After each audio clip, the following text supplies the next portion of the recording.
What's going on, guys? Welcome to the Backpacking Podcast. As always, John Kelly here with the man of the hour, the man of the minute, the king of Kentucky backpacking, the redheaded backpacking wonder, Jerome Stringer. Hello. Thank you for that introduction, John. I try to make it bigger and more grandiose every single time I introduce you.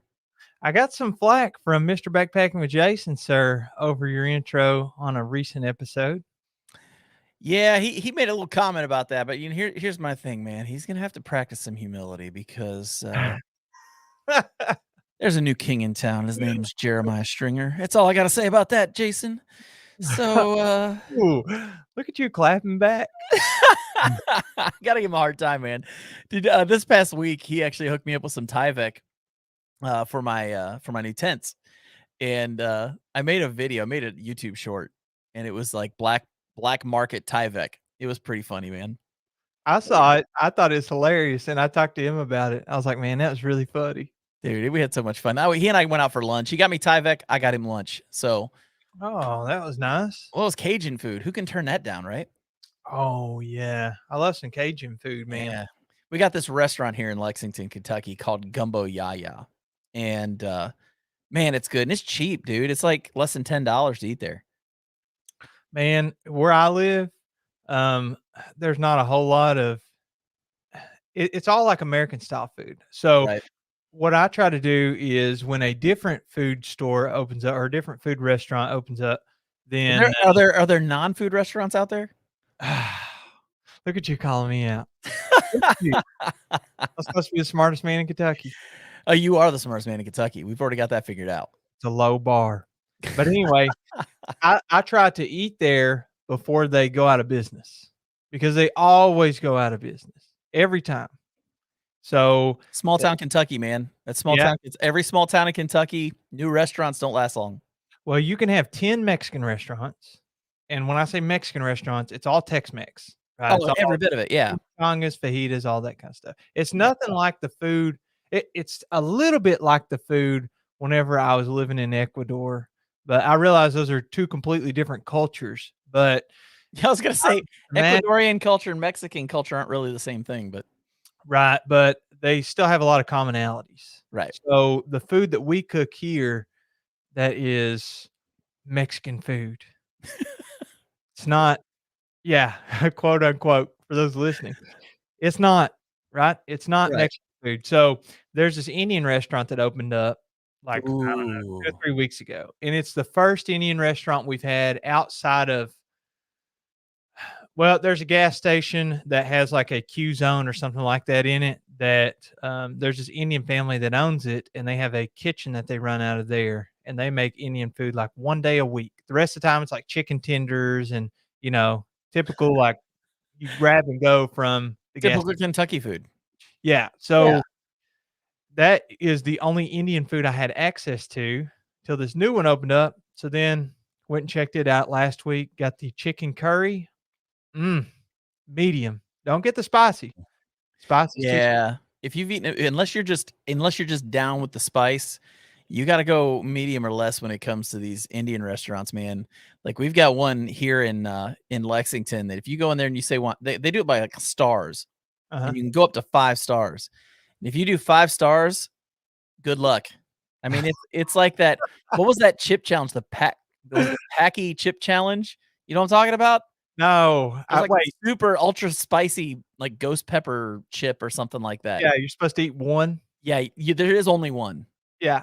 And I've talked to so many people, and they said it felt like their stomach was eating them from the inside out when they ate that thing. That's what it's like when you go 5-star with Indian food.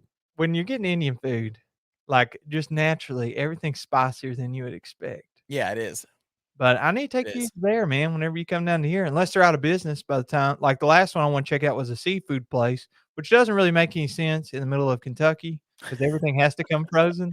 Well, you're not even in the middle of Kentucky. You're like southwestern Kentucky or south central Kentucky, something like that. Yeah, south central Kentucky. But I don't know. They serve like catfish and stuff like that out of the local lake. So that's fine too. Not really seafood, but it went out of business before I even got to try it. Yeah, that happens a lot down here. Hey, speaking of central Kentucky, both of us were in the same vicinity of each other this weekend, but we weren't with each other this weekend. Didn't get to see you, man. I know you were doing a different kind of weekend. You were overlanding, and I was doing an overnight backpacking trip. So why don't you fill us in a little bit about this overlanding trip you did? Well, the cast are me, Mr. Backpacking with Jason, sir. Jeremy, which we had on last week, YouTube channel, All Things Outdoors. Great guy. And yeah, and then one of Jeremy's friends, whose name is also Jason, but goes by Fig, Fig, Fig. So Did Fig, you find out why? yeah, because of his last name, but I don't know if he wants me to Oh, say his last name. So, fair but enough. anyway, he has a Jeep Wrangler, like a Rubicon series, Yeah, yeah. and it's all decked out and good to go on the suspension and all that stuff. I don't know anything about because I don't do overlanding, but he has it all rigged out to do this overlanding. So basically, what that entails is if you imagine going mudding Yeah. or going on dirt roads, or in our case, we did quite a bit of water crossings. And these are And water, some crazy boulders. yes, the bouldering. Oh, man. I saw Jeremy's he did like a little video for it. Man, like that looked like fun. Well, Jeremy, he had ordered a vehicle a while back, and it was a Bronco. So he got this new Bronco, and he whatever package that he ordered it with is already set to go for this type of terrain. And Jeremy, this was his first trip overlanding. I was so proud of him, man.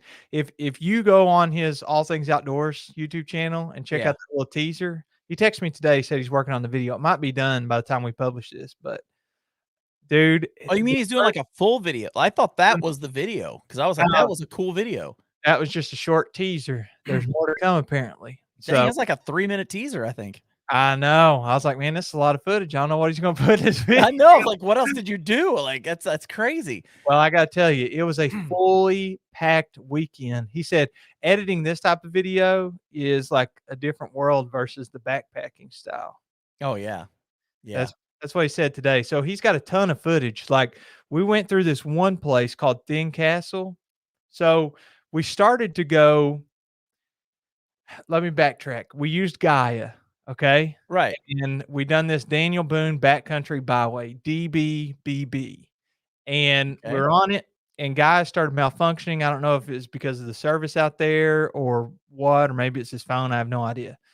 Anyway, I was just along for the ride. I rode with Fig the entire time, he's highly experienced in overlanding, whereas this was Jeremy's first trip, and I was so proud of him because the first spot we came to, I'm talking 30 seconds in on the trail, Jeremy gets like 2 or 3 tires on the ground and has one lifted off the ground straight off the bat, 2 or 3 times.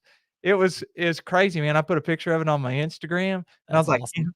him and Jason are just sending it. Just send it all the way, baby. Full send straight through there. Right off the bat, I was like, "Oh my goodness, something's gonna break in the first 2 minutes." And then we're gonna have to be towing this like he's gonna break a U joint or something. And then Oh man. we're gonna have to drive and get some help and all that stuff. But we had a fully fun packed weekend, man. We did one section, and we all would get out and check out, the bouldering and figure out the best line to take and spot and all that stuff. Yeah, yeah, yeah. And we drove through the Jeep. Oh man, excellent driver. We made it through real quick. And then Jeremy, dude, he's got this brand new Bronco. We're trying as hard as we can not to just completely wreck it on these like 4 or 5 foot tall boulders that you're having to go through with Oh, I tires. saw that. There was maybe like 2 inches of clearance at one point. Oh, at one point we were stuck there, man. We had to start stacking rocks under the tires to get traction. Like had a tire off the ground. We have one tire that's like 5 feet above the other side of the vehicle. It's crazy, dude. Those Broncos, those are built. Jeremy drove it right through there, man. It was like the Dang. sketchiest part of the entire like 160 miles or whatever it was. It was When you crazy. when you did the beginning of the Sheltowee Trace down in Tennessee, did you run into any people doing that down there? Because I did. I ran into people on razors, but I didn't see like Jeeps and like rigged out different vehicles. It was Yeah, we more we like had 2 come by us. Like, we had 2 come by us when we were down in Tennessee. And one of them, like, I think I talked about this in a past podcast, but I don't know if the vehicle had paint on it because all the stickers that they had on the vehicle covered all of where the paint would have been. Like, it was unreal. I'd never seen anything like it in my life, and they were just driving through, super nice, like, nicest people in the world, and Are drove right on through. you a big sticker guy? Stickers are cool. I like getting them. I put them I on my like I put them on my stuff. I like putting them on my stuff, but I don't like them on my vehicle. Nah, I put, like, if I do a trail, like I did the Sheltoe Trace, I've got a Sheltoe Trace sticker on my truck, and, I did, Kilimanjaro, so I've got a Kilimanjaro sticker on my truck. That's it. Well, that's what I think too. If I'm gonna Yeah. put it on my vehicle, especially I don't have a nice vehicle, right? Those people that watch my videos know I drive like an old beat up truck, like an old one. Yeah, yeah. And, but I still don't have any stickers on there. Even when I bought it, there were stickers on it. I took a hot gun and, took all those stickers off. So if And it's something special, I'll put it on there. Like the long trail, I do that. yeah. Well, my truck just turned 12 years old, or turns 12 years old this year, which is weird because when I got it, it was only like 4 or 5 years old. Dude, I'm in the market and I've been saving. Nowhere close, dude. I was just on Facebook Marketplace yesterday and I was like, Mhm. "Oh, this is a pretty good deal. This truck is like 18 grand with 60,000 miles on it and it's 7 years old." Of course, it had a rebuilt title and all kinds of body damage. I was like, "Oh, that's why it's priced." Oh, yeah. Man, I'm gonna keep Trucks waiting. are expensive right now. I told Bridget though that well, everything is, but I told Bridget Yeah. the overlanding and all that, I could definitely get into that, but it'd have to be down the road because I have to Not have cheap. no, backpacking is so much more inexpensive. Like, I guarantee you could get a fairly good backpacking loadout, like from head to toe, for if you wanted to just get out there. $500 would get you everything you'd need and Oh, more yeah. to just be able to go into the woods. It may not be the lightest thing in the world, but you could find some deals, and you could definitely do it for $500 and be comfortable. Yeah, absolutely. We need to get Edward Shin on here at some point. Oh yeah, he went to the camping style videos on his YouTube channel. Yeah, he's man, he's an overlander. He's all over the place, and his videos are great. Super Yeah, nice guy too, just a really nice guy. But he might be someone we need to get on here at some point. I watched one of his videos before I done this winter trip because you know you're trying to do something. You get on YouTube, you research it or whatever, Google it, and his come up, and that's where I got the idea of the Mr. Buddy heater because I was like, this is probably gonna kill me. If I put this heater inside the tent, I'm probably gonna die of carbon monoxide poisoning. And you So did. I well, I did. And I was reincarnated You're into better me. now. You're better now. So that's where I got the idea from, man. He's got an awesome channel, and Oh, his channel's fantastic. they get out in some weather. Yeah, they do. Yeah, they do. Well, then let me tell you about my weekend. Yes, I'd love to hear because we were both around the gorge area, but I was on I the outside. Yeah, I was right at Flash, Brian Carpenter. Mhm. He and I got together this weekend. We were trying to get together the weekend before, but that's when that big blizzard came through and all the roads were closed off in the gorge. I mean, there was just no getting to where we were going to go. So we ended up coming this weekend instead. And we did Oxshire Ridge. We did the Oxshire Ridge loop. It's not a huge hike. It's a little over 5 miles for the loop. Mm. But Brian has tried 2 times before this to go. The first time he went, he brought his dog with him. They got all the way across the ridge, came down to where the stairs are. Now, if you've ever been to the Red River Gorge, Oxshire Ridge is probably the most popular hike in the Red River Gorge. Everybody loves it. It's got one of the most beautiful sights when you get to the actual Oxshire Ridge area where you can see literally on either side of you just forever. It's beautiful. But he hiked across the ridge, came down, and there's stairs on the back end of the trail. And he goes to get on the stairs, and his dog won't go with him. Oh, dog freaked out, man. That's a lot of Dog stairs, though. Yeah, the dog freaked out, wouldn't go, so they had to turn around and just come back, and so they never finished the trail. Well, then he went another time to get that done, and, because he's got a goal this year, he wants to get 100 miles on in the Red River Gorge, like, he wants to do that this year, and, so he came out, and he was gonna do it himself and had his AirPods in, and somewhere along the way, his AirPods fell out, and he didn't realize it until he got to a certain point and realized he didn't have them. And so he turned around and went back looking for them, and by the time he found them, he was almost back to the trailhead. So he just walked back to the car and called it quits. And so, then he called me or I had texted with him and he's like, "Can we do Oxshire Ridge?" He goes, "I'm 0 for 2 and I've got to get that trail." And so that's what we did. We hiked that. And as we were coming down the trail on the back end, I've hiked it before. I'm sure you've hiked it a couple times, if not more. Um, as we're hiking it, and we come down the stairs. There's a little spot where you have to kind of scramble down this rock Mhm. on the trail. So I scramble down, and when I do, I turn around real quick to see where Brian is. And when I turn around, I feel something in my back just twitch. I was like, "Oh, that didn't feel right." And so, like, I feel this pain in my back, and I was just like, "Ah, I'll hike it off." You know how it is. You Yeah. twist ankles, twist your knee, stuff like that just happens sometimes, and you just walk it off, and you're fine. Well, I walked it off as much as I could, and 2 miles down the trail, I looked at him and I said, "Hey, man, so how would you feel if we didn't hike up to that one campsite and we just find a campsite that's near parking?" He just looks at me and goes, "Why?" And I said, "'Cause I don't know if I can walk much after we get done with this trail." So Oh, we ended up we no. finished the loop. We still had like 3 miles to go or 2 miles to go at that point. And so, I, we got to the truck, got our stuff loaded in. We drove to another parking lot, and I knew of a spot where we could park, and there was a campsite literally 50 feet past the parking lot. And so we ended up going there and camping out for the night. Um, had a fire, did everything normal. We just didn't hike up to the campsite that we thought we were gonna do. So, it was just one of those things, where it's kinda like, I'm still staying out here because I wanna sleep in that hammock worse than anything right now, and I know my back's gonna love me for that. So, we just figured out how to make it work. But he finally got the Oxshire Ridge Loop done, and I finally got to sleep in my hammock. So you all wait, hold on a second. Quality control stepping in here. Yes. It's okay if this isn't easy access. Do you have manual focus on your camera? No, not on this lens, no. Oh, okay, because it's hunting for you a little bit. Well, it likes this microphone. Here, Oh, I'll do this and see if it does that better. no worries. It's looking Yeah. for that face, that beautiful face, and the Well, it's maybe not thinking this face is so beautiful, and that's why it's constantly putting me out of focus. So there's that reality there. So I wanna talk to you about the hammocks, because those that listen to the previous few episodes know that, we've been having a little bit of arguments on what the most effective setups and stuff are. Oh, bro. How Bro. how did you do out there with the, putting those spider whatevers together? The crickets?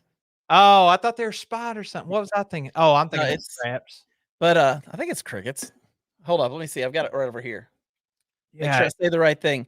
Stingers. stingers, okay. Stingers, Dutch stingers. They were awesome, and they set up so fast, it was ridiculous, even for my first time using them. Um, that's gotta be the fastest I've ever set a tarp up in my life. We won't rehash it, but, I I'm glad they worked for you, man. No, they really I think you'd like them actually. I think you would wanna get a set, to be completely honest with you.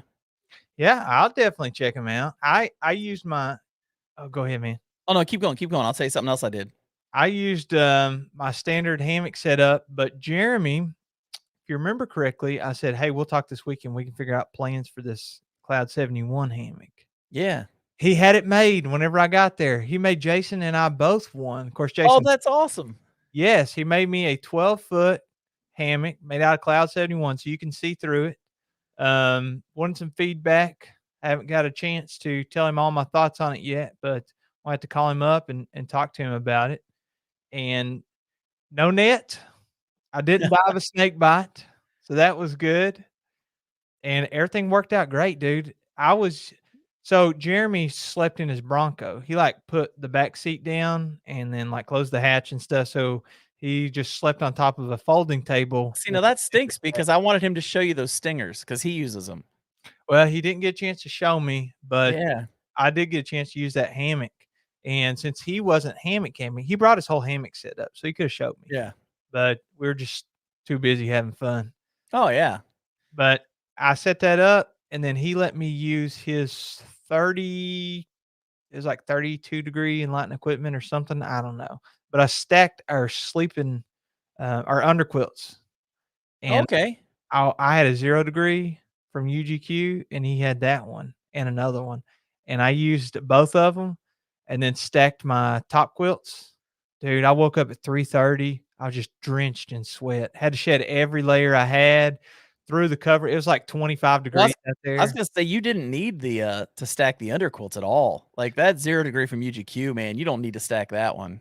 I agree, but zero cold butt syndrome at all. None. Well, I would hope not. If you had cold butt syndrome from that, okay, I did have some cold butt, but that was my own fault. What'd you do? I forgot to tighten up the ends of my quilt. You mean like the, collars, the draft collars Yeah, on? I forgot to tuck the draft collars in and tighten up the ends.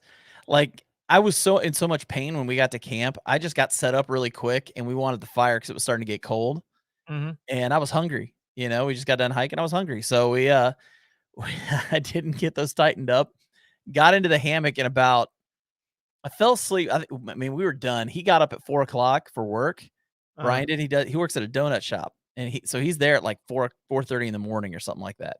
Yeah. And then I'd only gotten like 4 hours of sleep that night for some reason. I can't remember what it was at this point, but we were both exhausted. So like it got dark, and it got to be about 8:30, and we were both like, "Dude, I'm going to bed." And so like I probably slept for about 3 hours. Woke up about 11:30, 11:45. Woke up and I felt a draft coming in up my legs, and I was like, "What in the world?" And I got out real quick and looked and realized I hadn't closed up either end, and so I got those all closed up and everything was fine, but man, I definitely got a little bit of cold butt from that, but that was my own fault. That wasn't because of the quilt. I definitely had no problem staying warm. Man, the last night that we were there, we stayed Friday and Saturday night. The Yeah. last night, we camped at Coomer Ridge. Oh, yeah, nice.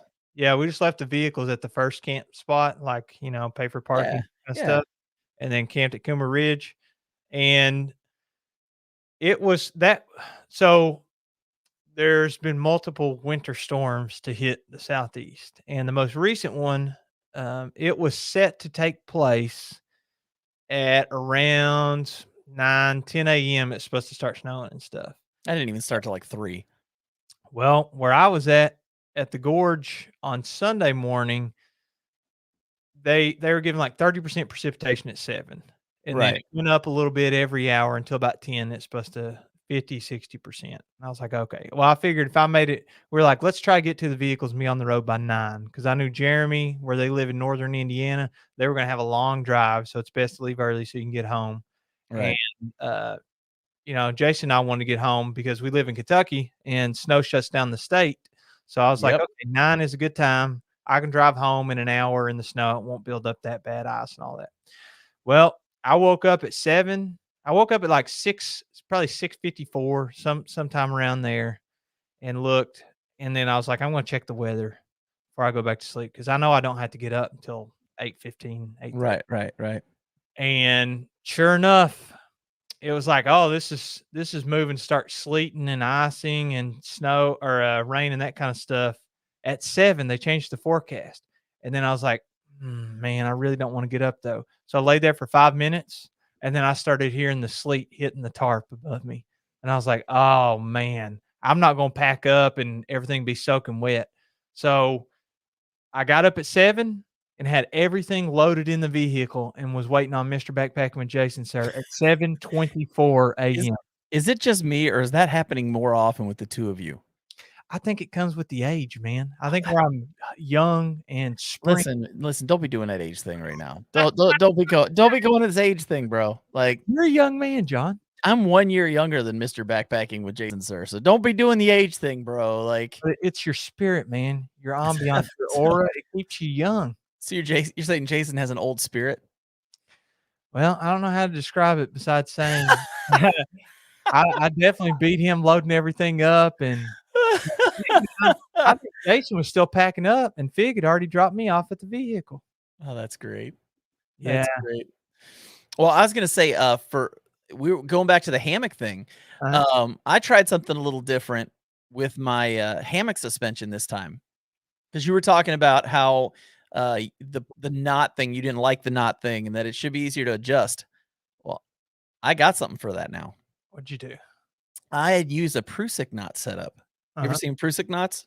Oh, yeah, use them all the Okay. time. Yeah, so I did a Prusik knot setup on my suspension instead, so all I have to do is slide my suspension up and down until I get the hang the way I want it.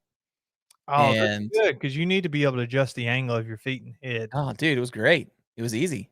I mean, I was super comfortable all night, and honestly, I got it set up the first time. Like, I'm getting real like, you know how it is when you do something enough times, you just kinda know, like, as you're setting it up, and, yeah, man, it was a good night. I feel like I use so many different pieces of equipment and like, you either work with companies or there's a piece of gear that you want, so you buy it. So you're always trying out new stuff. I can never master it, but I got 2 good hangs over the weekend and slept like a rock, man. Get that Yeah, hammock dude. in. What's Brian use? He's got a Gossamer Gear the One.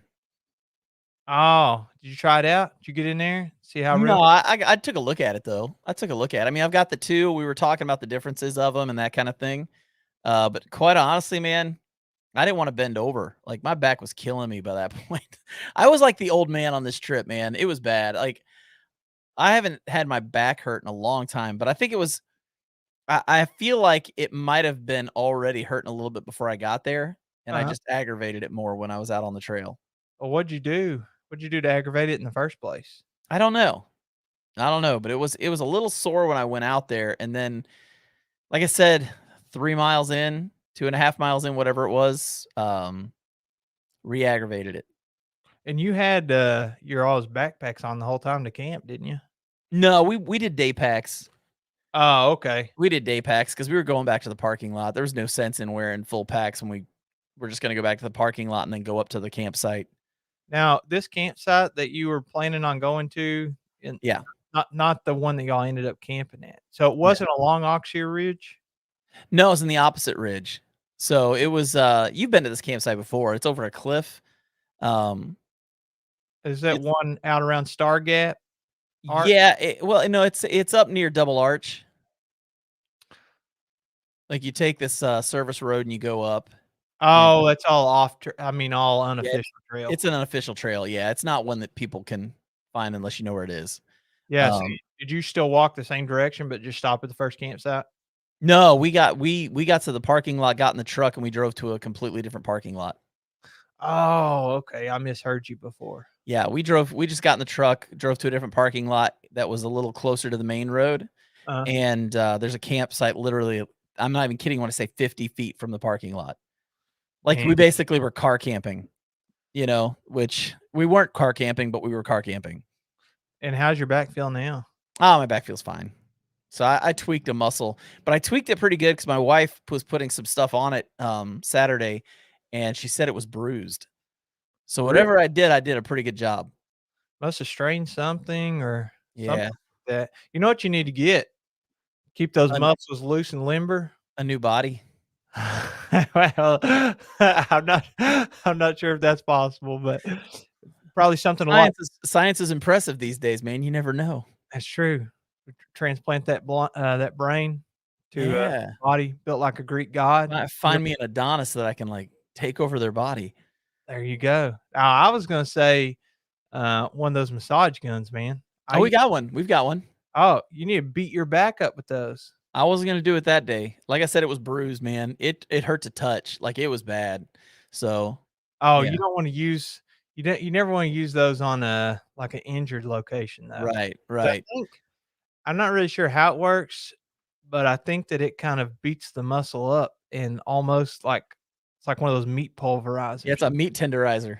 Yeah. I So, use it on my legs. I used it on my legs, Saturday afternoon for a little bit, just to kinda soften up my legs and stuff after hiking. I mean, that wasn't a I mean, it's only a 5-mile hike. It wasn't like this massive hike or anything, but still, I hiked, so I think I do it every time I come home now.